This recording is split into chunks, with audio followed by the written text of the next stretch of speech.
Hello friends, வணக்கம். I am Prithyush Sethu. இது வரைக்கும் பிரித்யூஷ் சேது சேனல் சப்ஸ்கிரைப் பண்ணலைன்னா தயவுசெய்து சப்ஸ்கிரைப் பண்ணுங்கள். இந்த வீடியோ பாருங்கள், பிடிச்சிருந்தானா லைக் பண்ணுங்கள், நண்பர்களுக்கும் உறவினருக்கும் ஷேர் பண்ணுங்கள்.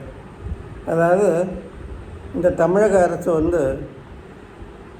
எத்தனையோ காலங்கண்டிருக்கு, எத்தனையோ புதிய மாற்றங்கள் எல்லாம் நடந்திருக்கு. கிட்டத்தட்ட 60 வருஷமாக திராவிடம்னு சொல்லிட்டு அதிமுகவும் திமுகவும் மக்களை சுரண்டிக்கிட்டு இருந்தாங்க. ஆனால் எத்தனையோ பிரச்சனைகள் பண்ணாங்க, மக்களுக்கு எந்த நன்மையும் செய்யலை. அவங்களுக்கு ஒரே குறிக்கோள் கல்லாவை கட்டணும் அப்படிங்கிறது தான். திராவிட கட்சிகளுக்கு மாற்று என்று கூறி என்ன செஞ்சிட்டாரு, நம்ம ராமதாஸ் வன்னியர் சங்கத்தை பாட்டாளி மக்கள் கட்சி அப்படின்னு சொல்லியிருந்தார். அதுவும் என்ன செஞ்சிட்டாரு, மற்ற கட்சிகளோட கூட்டணி சேர்ந்து மத்திய சர்க்காரில் இடம் கிடச்ச உடனே தன்னுடைய மகனை ஆட்சி கட்டிலில் வச்சார். இப்போ அவங்க 2 பேருமே முட்டிக்கிட்டு கிடக்குது. அதாவது நான் ஆட்சிக்கு வந்தோம்னா நான் என் மகனுக்கோ எங்கள் குடும்பத்தில் இருந்து யாருக்கோ பதவிகளை தரமாட்டோம் அப்படின்னு சொல்லி தான் வன்னியர் கட்சியை வன்னியர் சங்கத்தை பாட்டாளி மக்கள் கட்சிங்கிற பெயரில் என்ன செஞ்சார், ஐயா ராமதாஸ் மாற்றினார். அதே போல் தான் ஜெயலலிதா கூட இருந்த சசிகலா அந்த அம்மா என்ன செஞ்சதுன்னா, ஒரு இக்கட்டான சூழ்நிலையை பழனிசாமியை கொண்டு வந்து முதலமைச்சர் ஆக்குனாங்க. அந்த பழனிசாமி சசிகலா முதுகிலே குத்தினார், அந்த அம்மாவை வெளியேற்றினார்.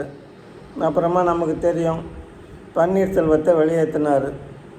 அதாவது பதவி வெறி, எப்படியும் நாம் தான் இருக்கணும், கட்சி வராட்டாலும் பரவாயில்ல, நம்ம பொதுச் செயலாளராக இருந்தால் போகிறோம், எதிர்கட்சியாக கூட இருந்துட்டு போகலாம் அப்படிங்கிறது தான் இருந்தார். ஜெயலலிதா மறந்த பிறகு இவர் செஞ்ச ஆட்டம் வேறு. எப்படியோ மத்திய சர்க்காரோட சப்போர்ட்டில் என்ன செஞ்சார், ஆட்சியை 4.5 வருஷம் ஆட்சியை ஓட்டினார். அதாவது சீனியர்களை பூரா என்ன செஞ்சிட்டார், அவர் கட்சியிலேருந்து களை எடுத்துட்டார். அதாவது நம்ம நினைக்கிறோம் நம்ம தான் ஜெயிச்சிட்டோன்னு சொல்லி, ஆனால் தெய்வம் கூட மன்னிச்சிடும், ஆனால் கர்மா விடாது. இந்த கர்மா என்ன செஞ்சிருச்சு, பழனிசாமியை அருமையாக ஓரங்கட்டிடுச்சு, 3வது இடத்துக்கு கொண்டு போய் தள்ளிடுச்சு. அதுதான் கர்மாங்கிறது. அதனால் கர்மா ஒரு நாளும் மன்னிக்காது. மனசாட்சிப்படி நடந்துக்கிட்டாங்கன்னா இந்த பிரபஞ்சமும் சரி, ஆண்டவனும் சரி, கர்மாவும் செய்யும், உதவி செய்யும். அப்படி இல்லாத பட்சத்தில் பழனிசாமிக்கு ஏற்பட்ட கதி தான் அரசியல்வாதிகளுக்கு ஏற்படும். அதுதான் நிஜம்.